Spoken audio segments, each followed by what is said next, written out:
పూర్విత jewellers కొత్త brand Purvi అందమైన 18 grams బంగారు ఆభరణాలు దుబాటు ధరల్లో వివరాలకు సంప్రదించండి.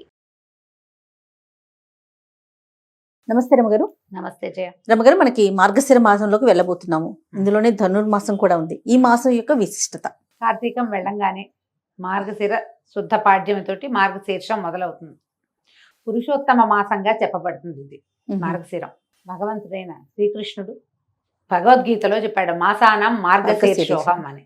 నేను మార్గశీర్షాన్ని మాసాలలో అత్యద్భుతమైన మాసం పురుషోత్తమ మాసం అని చెప్తారు. ఇది పురుషోత్తమ మాసంగా ఎందుకు చెప్పబడింది అని చెప్పుకోవాలి. మొదట దీంట్లో ఈ మొదటి రోజునే పోలిపాడ్యమితో పూజ చేసుకుంటాం మనం. అవును, పోలిపాడ్యం అంటే ఆ రోజున పోలాలు అమావాస్య, మన పోలమ్మ అనే అమ్మాయి స్వర్గారోహణ చెందటం, విష్ణు సాయుధ్యాన్ని పొందిన కథని చెప్తాం. తర్వాత ఒక వారం రోజులు, 6 రోజులు, 10 రోజులు కూడా గడిచాక 15-16 తారీఖుల్లో మనకి ధను సంక్రమణం చెందుతుంది. సాధారణంగా మనకి లెక్కలు, మన నెలలు ఎలా మారుతాయి? చంద్రకళలతోటి నెలలు మారుతాయి మనకి.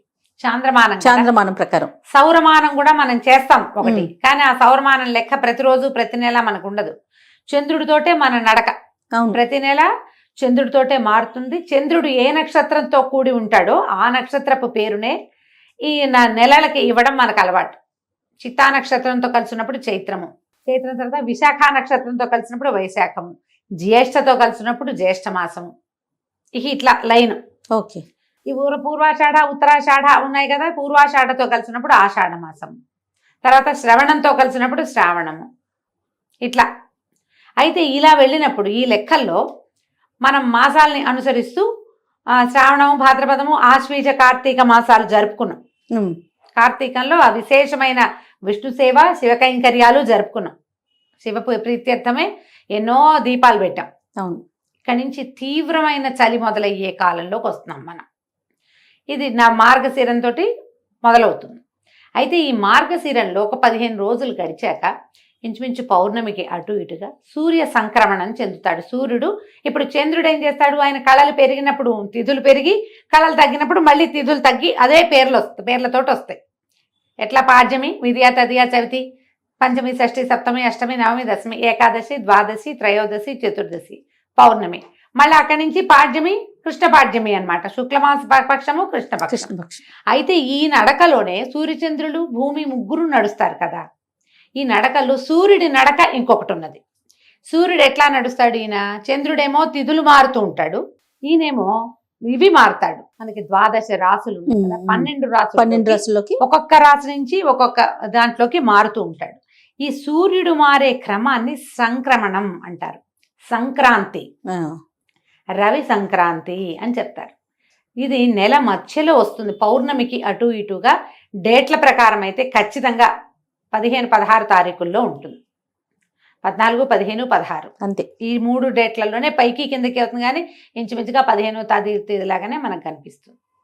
ఈ సంక్రమణం చెందేటప్పుడు కూడా మనకి ఈ సంక్రమణాలను బట్టే మనకి ధాన్యాలు విత్తనాలు పెట్టుకోవటము, ఆకుమడ్లు పేర్చుకోవటము, తర్వాత వాటిని కొట్టటము, ఇవన్నీ కూడా రవి సంక్రాంతులతోటి ఆ నియామకంలో నడుస్తూ ఉంటాయి. ఓకే. ఈ సంక్రమణం, ప్రతి సంక్రమణము చాలా విశేషమైంది. తులా సంక్రమణంలో ఉన్నప్పుడు కార్తీకం నడుస్తుంది, ఇది నడుస్తూ ఉంటుంది. ఇంకో సంక్రమణం కూడా అయ్యాక ఇప్పుడు ధను సంక్రమణం అంటారు దీన్ని. ధనురాశిలోకి మారతాడు సూర్యుడు. దాని తర్వాత ఏమిటి? దాని తర్వాత వచ్చే సంక్రమణము మకర సంక్రమణం. మనం సంక్రాంతి పండగ చేసుకుంటాం. ప్రతి సంక్రాంతి, ప్రతి రవి సంక్రాంతి కూడా పర్వదినమే. ఈ పర్వదినాల్లో ఏం చేస్తారు? అందరూ చెయ్యరు వాటిని, కానీ సంక్రాంతుల్లో పెద్దలకి మనం నీరు వదలటం అనేది, తర్పణాలు విడవటం అనేది ఒక పురాతనమైన పద్ధతి. ఇప్పుడు మనం ఏం చేస్తాము? ఏవో తద్దినాలని వాళ్ళ తిథి వచ్చిన రోజున, తర్వాత ఏమో సంక్రాంతి నాడు పెద్దలకు పెట్టుకుంటామని సంక్రాంతి నాడు పెడతారు. మహాలయ పక్షంలో పెడతారు. మహాలయ అమావాస్యకి తద్దినం పెడతారు కదా, తర్పణాలు విడుస్తారు, ఇంతే చేస్తారు. సంక్రమణాల్లో తర్పణం విడవటం అనేది ఒక విశేషమైన క్రియగా, పురాతనమైన పద్ధతిగా చెప్తారు. ఈ మొత్తం 12 సంక్రాంతుల్లో అత్యంత విశిష్టమైనది మకర సంక్రాంతి. ఎందుకంటే మనకు అప్పటికి సూర్యుడు నడక మార్చుకునే లక్షణం కూడా వస్తుంది అప్పటికి. ఓకే. దానికి ఒక సంక్రమణానికి ముందు జరిగేదే ఈ ధను సంక్రమణం, మార్గశిరంలో వస్తుంది ఇది. అంటే ఇప్పుడు చూడు, మకర సంక్రాంతి జరిగిన రోజున ఏం చెప్తాం మనం, ఉత్తరాయణ పుణ్యకాలం వస్తుంది. అవును. దేవతలు లేస్తారు, మెలకు వస్తుంది వాళ్ళకి. దేవతల మెలకుకి ఒక నెల రోజుల ముందంటే మన మెలకుకి ముందు ఏముంటుంది, తెల్లవారుజాము ఉంటుంది. అంతేగా, అంతేగా, మనకి ఉషోదయానికి ముందుండేది తెల్లవారుజాము. తెల్లవారుజామే. అంతే. ఇప్పుడు కూడా ఈ మకర సంక్రమణం దేవతల తెల్లవారైతే తెల్లవారు యొక్క జామ్ ఏది, దాని ముందు భాగం ఈ ధను సంక్రమణం. అందుకని ధను సంక్రమణాన్ని కూడా చాలా విశేషంగా జరుపుకునే పద్ధతి తెలుగునాట బాగా కనపడుతుంది. సౌత్ ఇండియాలో అంతా కూడా చేస్తారు, కనపడుతుంది బాగా. మనం ఈ ధను సంక్రమణం చెందగానే ఏం చేస్తాము, అందరూ చేసేది వాకిళ్లలో పీట ముగ్గులు వేయటం మొదలు పెడతారు, గీతల ముగ్గులు వేస్తారు. అవును. ఈ గీతల ముగ్గులు ఇప్పుడు ధను సంక్రమణానికి మొదలుపెట్టి నెలగంటు పెట్టడం, నెలపట్టు పట్టడం అని చెప్తారు. ఈ నెలపట్టు నెలగంటులో ఇంచుమించు శూన్యం, ఏమి ముహూర్తాలు ఉండవు, పూజా విధానమే ఉంటుంది. అందరూ చేసే ప్రాకృతికమైన పూజ ఏంటంటే వాకిళ్ళు ఉడిచి ముగ్గేసుకోవడం, తెల్లవారుసామని ముగ్గేసేయటం. అందరి వాకిళ్లలోనూ పేడకళ్ళాపులు, ముగ్గులు. ఇది నియమంగా కనబడుతుంది. తెలుగునాట గొబ్బిళ్ళు కనిపిస్తాయి. ఆవు పేడతోటి గొబ్బిళ్ళు చేసి తల్లి గొబ్బెమ్మ, పిల్ల గొబ్బెమ్మ, చుట్టూ తైవి, కృష్ణుడు, గోపికలు, గొబ్బెమ్మ గోపెమ్మ, చూడు ఎంత దగ్గరగా ఉందో.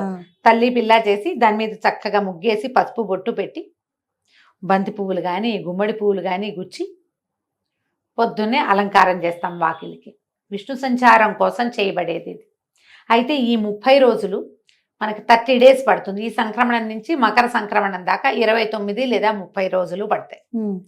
ఈ 30 రోజులు కూడా అద్భుతమైన విష్ణువారాధన జరిగే కాలం ఇది. ఈ 30 రోజుల్లో మనకి శ్రీరంగంలోను ప్రతి విష్ణువాలయంలోనూ తిరుప్పావై సేవను జరుపుతారు. ధనుస్సుని, ఈ ధను సంక్రమణం ధనుస్సు లేదా మార్గళి అంటారు. ఈ మార్గళి సేవాకాలం జరుపుతారు. మామూలుగా మనకి తెల్లవారుజామున సేవాకాలం జరిపే ఇంకా ఏ కాలము లేదు. కార్తీకంలో మనం ఏం చేసాం, మనమే స్నానం చేసి దీపం పెట్టుకుని పూజ మెల్లిగా చేసుకోవచ్చు, తెల్లవారుజామునే చేయాలన్న నియమం లేదు. కానీ ఇప్పుడు మాత్రం విష్ణు పూజ తెల్లవారుజామునే చేస్తారు. ఈ విష్ణు చిత్తుల యొక్క కుమార్తె అయిన గోదాదేవి పాడిన 30 పాసురాలని రోజుకొక పాసురాన్ని పాడుతూ రంగనాథ స్వామికి మేల్కొల్పులు చెప్తూ, విష్ణుమూర్తికి మేల్కొల్పులు చెప్తూ ఆయన్ని లేవదీసి సకలోపచారాలు చేసి పూజిస్తారు. ఇది సార్వజనీనంగా అందరూ చేసుకునేది కాదు. సార్వజనీనమైనది ఏంటంటే వాకిలి శుభ్రంగా ఉంచి ముగ్గులేయటమే.